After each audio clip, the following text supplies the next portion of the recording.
Hi, this is Larry Lariosa of UCSF Student Health and Counseling. Welcome to the March-April edition of Sex Talk. I'm going to pass it to Lisa DiGiorgio-Haig, who is our nurse practitioner, who will answer some of your questions. Hi, this is Lisa DiGiorgio-Haig, nurse practitioner at Student Health Services here at UCSF, ready to do another episode of Sex Talk.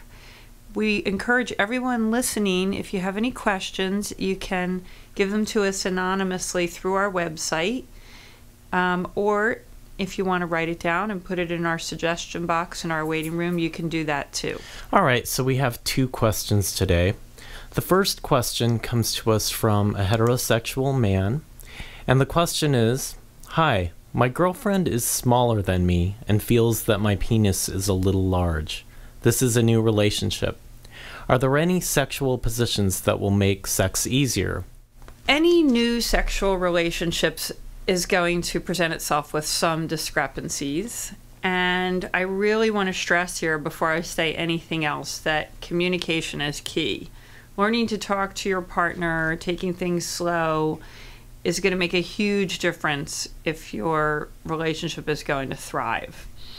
Let's talk a little bit about vaginas and penises. So most vaginas can accommodate most penises.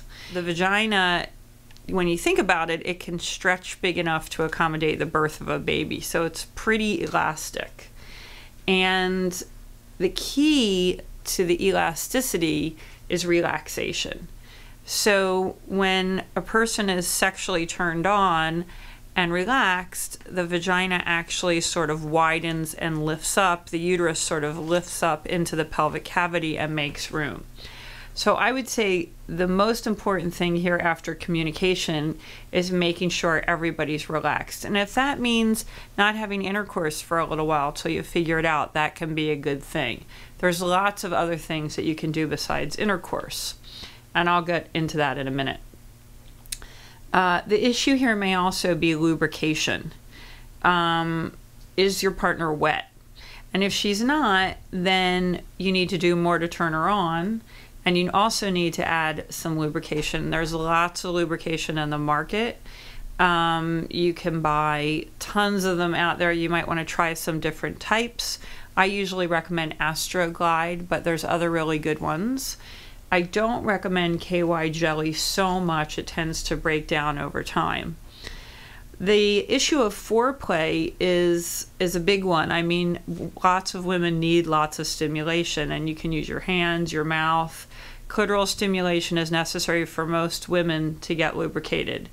There's some really good guides out there if you're interested. There's an old book called For Each Other by a woman physician from San Francisco named Lonnie Barback, and it's still my favorite. So if you want to consult some written information, that's a good way to go. If you're sure your partner's turned on and she feels like she's turned on, then just try some more lubrication and see if that works. If you're sure your partner's turned on and there is plenty of lubrication and size is still an issue, then you can actually decrease her sensitivity and stretch the vaginal opening with something called Perineal Massage. Perineal Massage is something that's recommended to women before they give birth, but would work well for this too. And you can just Google Perineal Massage to get information about how to do this. It's a little bit extreme, so I would try these other things first. As far as positions go, you may wait for deeper positions like coming from behind or with a woman on top. Those are positions where the penis gets inserted further into the vagina, so you may want to wait to try that. And the key is to explore each other and communicate, like I said before. And if intercourse is difficult right now, try some other things. Rubbing, mutual masturbation, touching, oral sex. There's a whole host of things that you guys can do to bring you closer together while you're working on the intercourse piece. Okay, great, Lisa. Our next question is, I have not been sexually active for about a year now, and I just recently had sex. Safe sex, of course. I am wondering if it is normal to vaginally bleed again. I am not a virgin, nor was I before, and I would just like to know if this is normal for someone who hasn't been active in a while. Hope you can help. Thanks. Wow, this question reminds me of a Sex and the City episode where Charlotte says, I just read that it can grow back if you don't have sex for a year. I might be dating myself. I don't know how many of you watch Sex and the City, but I think that's kind of a fallacy. I don't really think you can re-virginize yourself if you haven't had sex in a while. But it is possible to have some bleeding if you haven't had sex in a while. It's also possible to have some bleeding if you're having regular sex. And I think it's an important issue to bring up. Sometimes bleeding can be not worrisome depending on the amount and whether or not the person who's bleeding is in pain. So, you know, the vaginal tissues are pretty thin, not thin, but they're pretty vascular. So a minor tear or a little bit of trauma could cause a little bit of bleeding. And the person with this question didn't tell us how much bleeding she was having. But if there was pain involved that was unintentional or unwanted, I would be a little concerned about bleeding. The other issue is that some bleeding can be quite worrisome. It can be a symptom of a sexually transmitted infection such as chlamydia, gonorrhea, and HPV.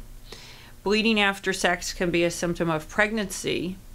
Even in somebody who's having regular periods, I, as a healthcare provider, would always want to check someone for STDs or pregnancy, because remember, you can't tell by looking at your partner if they have an STD.